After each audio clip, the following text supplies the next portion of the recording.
ride tayo mga kapaparts. 100 kilos lang naman ditong back ride. Oh. Malakas yung ride ko. Kaya niya. So may puntahan tayo mga kapaparts. May activities tayong gagawin ngayon.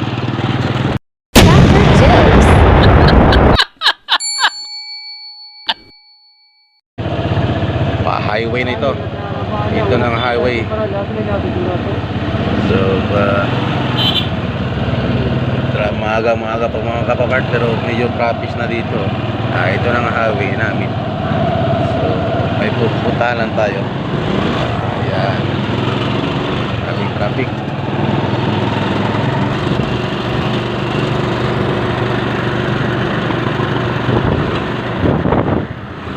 Sabado day. Meron tayo activities ngayon. KK, ¿dónde anda KK? ¿Dónde anda? Entre escuela. Sabado ahora anda en escuela.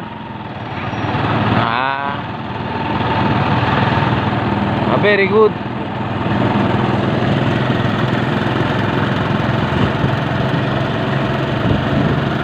Ihatid muna tong mga bata sa eskwela, tapos magpunta kami sa hardware mga kapaparts. So ito ang flea market dito. Kung isda ang pag-usapan na magandang mga isda, dito tayo magpili sa market na to. Lahat ng mga dalo dito galing sa Manila, bago sila uwi sa Manila, yan talaga sa flea market na yan ang pupunta nila, kasi marami dyan mga kuratsa, mga lapu-lapu. So dyan sila marami magkukuha ng mga iba't ibang isda. At dito tayo ngayon magbili ng materials mga kapapart sa Dennis Hardware. So ito na, 25 pieces corrugated sheet. Pwede na to. So nagdo-double check na yung mga inspector sa plain sheet, kasi palitan natin yung bubong mga kapaparts. Butas-butas na yung bubong ng bahay ko mga kapaparts. So eto na, 25 pieces. Tama ba to? Let's go. Kapaparts, ito na ang project natin ngayon sa Saturday hanggang bukas to. Oops. Ayan. So malakas tong motor at iba ito mga kapaparts. Tested na tested to.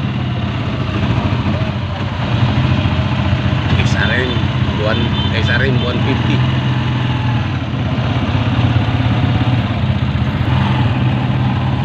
Noong nakabahaan dito sa Buanga City mga kapapart, itong area na to hanggang baywang dito ang tubig, hindi madaanan ng mga sasakyan. So kunting ulan ang nangyari dito sa amin sa Buanga mga kapapart, ang laki-laki ng tubig na bumaba dito sa area na to na hanggang baywang. So ito ang mall dito, Yubenco Star Mall dito sa banda. Doon paakyat na yun, wala lang tubig doon. Dito lang talaga sa baba mga kapaparts, yung pinakamalalim na tubig. So papasok na tayo dito sa street na to. So dito tayo sa mga may baksakan na. Dito marami ng baksak. Oops. Nakapasok tayo mga kapaparts.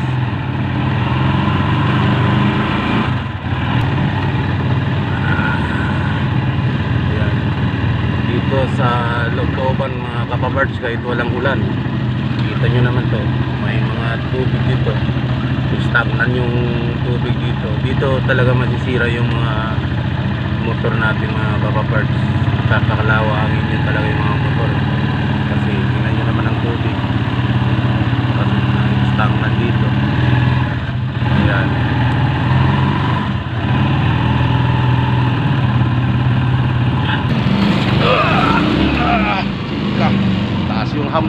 kapaparts. Sobrang lakas.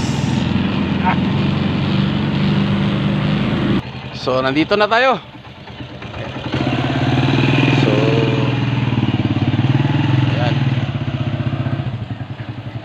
naghahabulan-habulan pa yung mga aso, mga kapaparts. So ito ang palitan natin ngayon, kapaparts. Sa nakita naman po natin ay lumang-luma na talaga tong tip na to. So palitan na natin to mula ngayon. Sana bukas matapos na to bago dumating na naman yung malakas na ulan. So andyan mga materials. So let's start.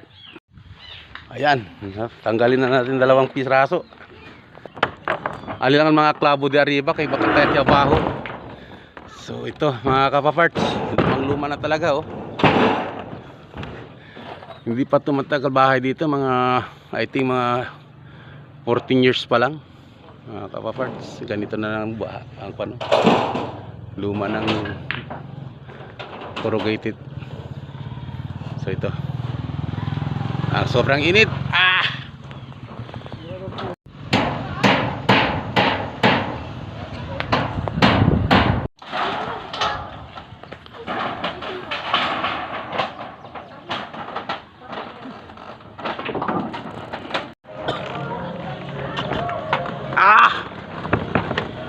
Malapit na mga kapaparts. Bukas na naman ang another side.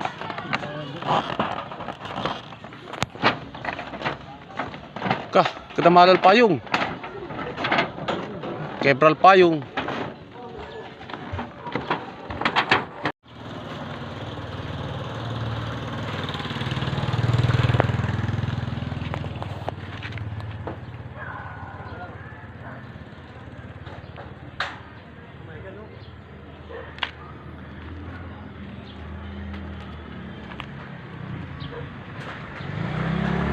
Sobrang luma na talaga mga corrugated sheet kapaparts, kaya dapat na talaga palitan. Ayun. So sobrang init, nakakaawa yung mga kapaparts natin dyan sa taas. Sige lang, alas 8:30 pa lang ng umaga. Sobrang init mga kapaparts. So mamaya na naman to ituloy mga alas 4 ng hapon para hindi naman masyadong mainit. So kunti na naman to, mga 10 piraso na lang ng corrugated sheet ay matapos na to.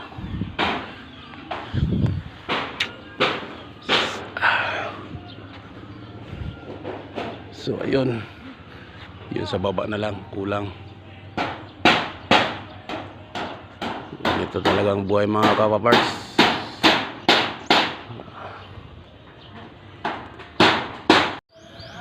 Sa wakas natapos na din mga kapaparts ang project. Pwede na umulan, wala na tayong tulo mga kapaparts. Thanks God, kaya natapos na.